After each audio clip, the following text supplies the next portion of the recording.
Hello, family members. Hope you're having a nice day today. Um, I want to talk about something that is both topical and also a long-standing problem. And the reason I want to talk about it today is because Reid got fired from MSNBC, and I'm mad. I was really way too plugged in to MSNBC's coverage over the summer. I think it was just coping mechanism for everything that was going on, right? But Joy Reid was probably one of my favorite of the presenters. Rachel Maddow, Joy Reid, Stephanie Rule, Alex Wagner, and Chris Hayes. Those were the good ones. Well, and Ari Melber, but Melber is a little funny. It's not just anyway. My favorite, of course, of all was Mehdi Hasan, because he wasn't on there very often, but when he did, he always was saying very deep, important stuff. And they fired his ass. Well, they didn't fire him. What they did was way shadier than that. They demoted him, and rather than accept the demotion, he decided, nah, I'm going to go make my own media company. And he did, and it's awesome. And you should definitely subscribe to Zateo on YouTube, because they put out a lot of really good content. I'm not joking. Anyway, I was so mad about that, but Mehdi Hasan was like, hey, I'm telling you the truth about what's going on in Gaza. And that upset the status quo. And so he had to go. And I think part of them getting rid of Joy Reid is a similar thing. She was willing to be critical of things that the powers that be did not care for her to be critical of. And so she's being replaced by all these political insiders. It's kind of weird. You got the former RNC chair, the former chief of staff for the vice president, I believe, and then Bob Menendez's sister, I think. Although that's not her fault, of course. But I'm just saying they're highly connected people, highly connected people, replacing a black woman. Now, of course, I don't want to, pretend like the people that are replacing her aren't people of color too. They're Hispanic and or black. But Joy had a good voice, and I always liked seeing who it was that she had on her panel. There was interesting discussions that she would have with different types of people, and it never looked like the kind of panel discussions you saw on, say, a Nicole Wallace. It wasn't all old white guys, basically. And I don't know, it just makes me sad that they did her dirty like that. And it makes me furious that they treated Mehdi Hasan like that, all in service of not being too honest with their, I don't even know how you would say it, your viewers, I guess. But it's so sad to me, because it's journalism is like a sacred thing in democracy, right? Journalism is the thing that keeps the powers that be honest. But journalism right now is all owned by the powers that be. There's not really anyone there's not a whole lot of people who aren't employed by giant corporations and giant conglomerates and have far too much editorial control exerted by their masters, rather than just giving you straight news, And I don't want to make it seem like it's just an MSNBC thing, because this actually has happened to Jim Acosta at CNN. Same thing as Mehdi Hasan. They wanted to demote him for being so vocally anti-Trump, and he was like, nah, and he left. I while I was researching this, I came across the story of this, weather forecaster, meteorologist at a little local TV station. And, she's a meteorologist. She's not talking about politics, she's just talking about the weather, okay? On her own Instagram, she acknowledged that Elon Musk's little hand gesture was what it was. She called it what it was and was fired for that, for being critical of Elon Musk, who is not even an elected official. He's like this para-governmental force that's I don't know what he's trying to do, because I don't think he really knows what he's trying to do. Make everything more chaotic, I guess. But, it's so bizarre. And I'm going to have sources in the description on this one, because I think that this is one of those things you ought to read up on. It's not new. This is something that these big corporate news organizations have been doing for a long time. Phil Donahue in the mid-2000s, he was vocally anti-war at a time when nobody wanted to hear that. And they fired his ass. I mean, it just makes me so mad over and over again. He was right. That was a good thing to be critical of.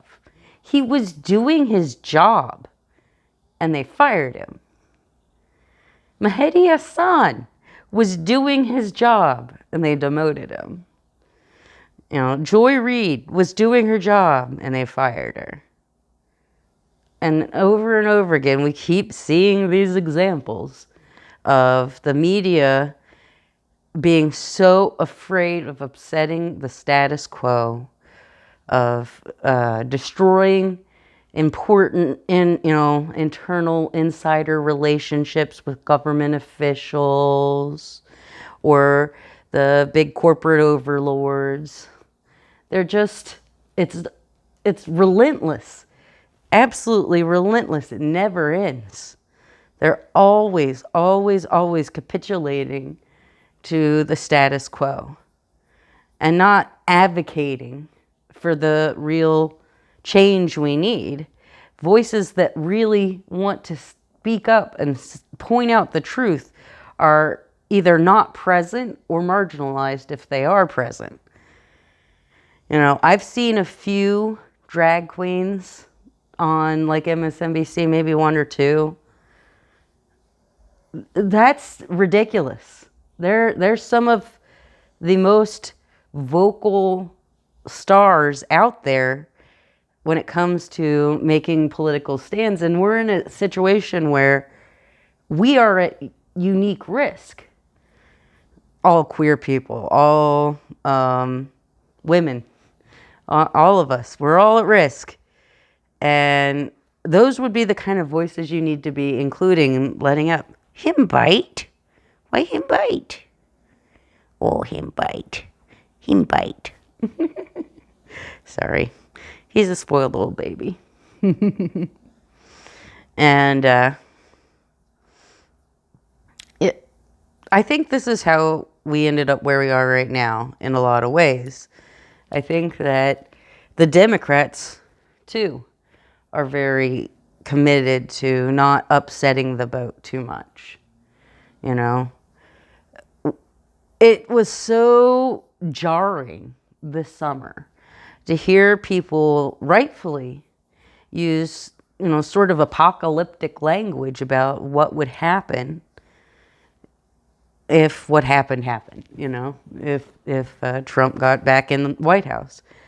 And yet they didn't take the kind of actions to burn it to the ground that you need to take to get there. Over and over again, they choose inaction or quiet. And in a situation where there is a clear oppressor and a clear oppressed, if you take no action, you are supporting the status quo. You are part of the problem. So in not saying the things that need to be said, MSNBC is betraying us. CNN is betraying us. All of these networks.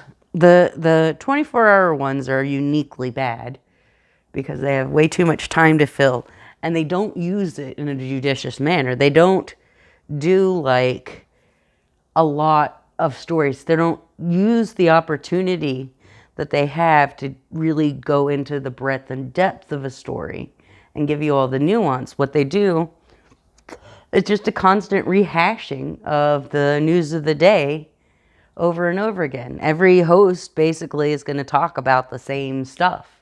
That's boring. And so in order to try to make it more interesting, then they got to do stupid stuff that it's just irrelevant.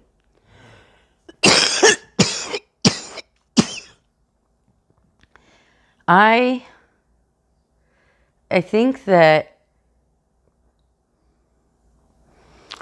the Democratic Party and the liberal media, which is not really, left-leaning, but is presented as such, I think that they are so afraid of upsetting the structures in place because those structures have afforded them power. And if they, upset the structure, they may lose their power.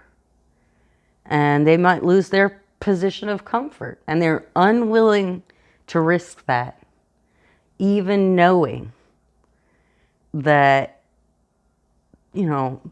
this trans stuff, it's killing trans people. People are going to murder them. People are going to commit suicide.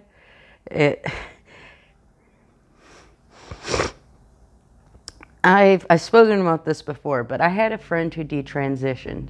And the reason that he detransitioned was because he was disabled and he needed his family support and they wouldn't support him any other way. Even though technically it was his choice to detransition, he was forced to detransition by circumstances. And I haven't heard from him since then. I have no idea whether or not he survived the stress of that. And that terrifies me. I know trans people of all different ages, and I feel like they're all so different, that people should be able to see that and see that they're just people and leave them the F alone, but they don't. And, this would be a very important time to have those voices uplifted. But have you seen any trans commenters that are reoccurring on any news media? Anyone that's just a trans journalist, not, an actress or an actor or musician or model or anything like that. Someone who is just straight trans journalist in a mainstream media outlet. I don't see that. Heck, you hardly even see openly queer people of any sort.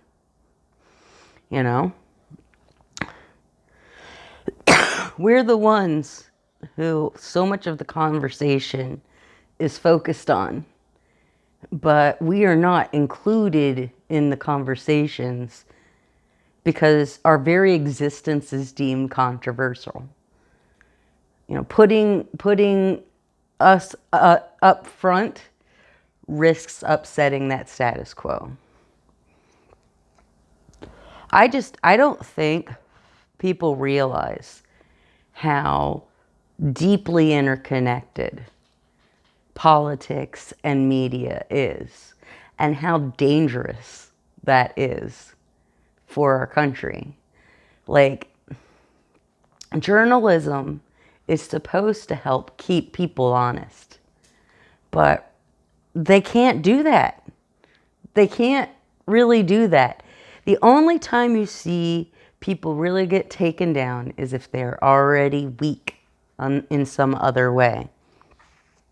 It's your Harvey Weinsteins and your Cosby and R. Kelly and all of them. They didn't get taken down at their peak of power. They got taken down in a low point. And there's a reason for it. Because it wasn't going to really be upsetting the status quo that much at that point for this person to be called out, for Diddy to be called out. You know, he's not that relevant anymore. It makes me want to just like scream sometimes when I see people refer to the media as being like so left-leaning, and I'm like, nobody seems to understand that that's not true. You know, because they don't know what being leftist is. They don't know about, like, you know, collective ownership of the means of production or whatever. You know, like the real technical leftist stuff is completely out of the conversation. I mean, we can barely have a conversation about Medicare for all, UBI. Defund the police became a cudgel that was used against the left, or rather the Democrats, even though most of them never even supported that, and in fact the other way around, and that's a problem. Because defund the police is actually the less radical compromise. The original slogan was abolish the police, but nobody wanted to talk about that because they had assumptions about what it meant, and they didn't want those assumptions to be challenged. Because if you actually know the truth, you can't plead ignorance anymore.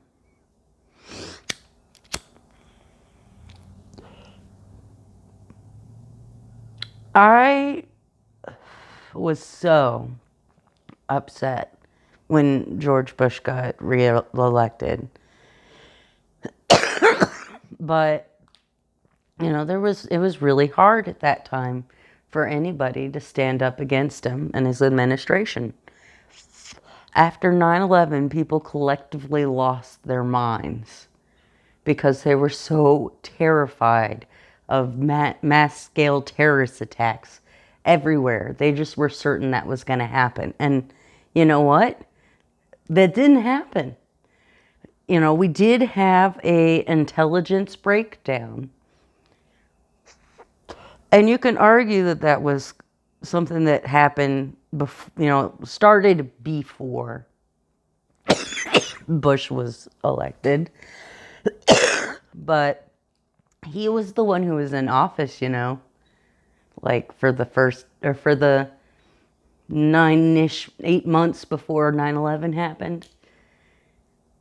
And his administration was unable to stop it. But then we should decide that he's beyond criticism? Does that make sense to anyone? I don't know. I find the whole thing just so weird and so historically unexamined. You know, we don't go back and say, oh, look at these people, look at the chicks, you know. They used to have a different name. It started with a D. You know who I'm talking about, the chicks, right? Their whole career was completely destroyed because they criticized George Bush. And they were able to come back eventually, but they took a major hit because they said the thing that people weren't supposed to be saying that upset the status quo. And another one that gets forgotten, just glossed over, is Kathy Griffin. She was literally targeted by the United States president for making a tasteless joke. I don't care if you thought the joke she made was funny or not, the stupid picture, if you thought that was tacky or not. She did not deserve to be harassed by the United States government, president, everything. Her entire career was blown up. Her entire reputation was destroyed for criticizing the president. And here we are, not even 10 years later, and some nice young meteorologist is fired because of an Instagram meme she posted. Well, I think it was 2 memes. But either way, what? What are we doing, people? Why are we allowing these corporate interests to censor their own employees sometimes and punish people and ruin their careers and their lives over criticizing public figures, which is a totally protected activity?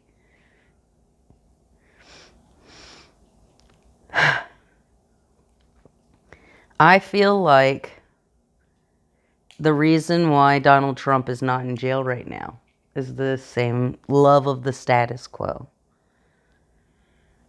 I think that Merrick Garland and Joe Biden and all of them thought that once Trump was out of office, that was it. He was done. We should just let him go off into his, retirement. And, they didn't want to prosecute him because it would upset the status quo. It would make it that much easier for when they had no power, the next time they were not on top, for the Republicans to try to punish them via prosecution. Even though it wouldn't be the same thing at all, people would perceive it the same way because they would be fed those lies by the right-wing media, right? And so I think Biden didn't want them prosecuted, didn't want Trump prosecuted because he didn't want himself to be a potential political, get politically punished by the next Republican administration.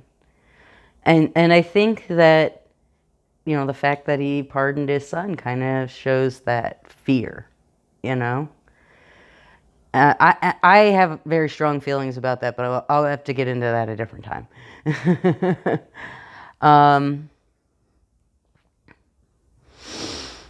I think that's what happened, though. I think that they assumed that they could go back to the status quo, back to a normal president, and we'll just, have the same normal dysfunction between the Republicans and the Democrats, but, the Trump part of the party had lost its power, and that was that. And, the first 2 years, I think they really believed that. I don't think they realized how much trouble they were in until the Speaker of the House nonsense and seeing how powerful the MAGAites in Congress were. And they were like, uh-oh. And of course, during this whole time, there was the behind-the-scenes thing with the National Archives trying to get stuff back from Trump. And that just kick-started everything. Once that became public, because Trump made it public. Don't forget that the reason that we knew that Trump was under any sort of investigation or there had been any sort of like search or seizure at his property is because he told us. The government did not make that public. If he had chosen to not say anything, we wouldn't have known about that. And it's possible that if they believed they had gotten all the classified materials back, that they might have buried it and we might have never known. But once he did that and then decided he had to put his lot in for running for president as soon as possible, well, then Merrick Garland is like, well, I got to do a special counsel now. And the special counsel very rightfully found there was a lot there and charged the guy. And won't probably never get justice for that. Never. I mean, think about it. He's what, like 78 now? So he'll be like 82 by the time that he's out of office. And, you know, I mean, I don't think he takes that great care of himself. So who knows if he'll even live long enough for us to even consider prosecuting him for his many, many crimes that have been either alleged or he has been convicted of, found liable for. But they couldn't risk it. They couldn't risk upsetting the status quo to do the right thing and prosecute the man until it was too late and they run out of time. It's so absurd. All because they probably thought they didn't need to do it. You know, I think if Mitch McConnell had any idea of what would have happened after he made that choice, I think Mitch McConnell might have let him get impeached. You know, let him get convicted the second time, and actually maybe be kept from ever having office again. We were that close. That close. Mitch McConnell decided that. He loved the status quo so much. He's not a MAGA guy, but he wanted to keep his power, and he knew to keep that power, he would need to do what he did, and so he did it. And he didn't get to keep his power anyway, because next time he tried to exert any power, people really didn't believe him. Didn't really listen to him. He made himself irrelevant trying to stay relevant, which is sort of a lovely, delicious irony. But it's not, because it's so consequential, you know? This is people's lives we're playing around with. And MSNBC can't even be bothered to be honest about what's going on in Palestine and in Israel, because they would upset the status quo.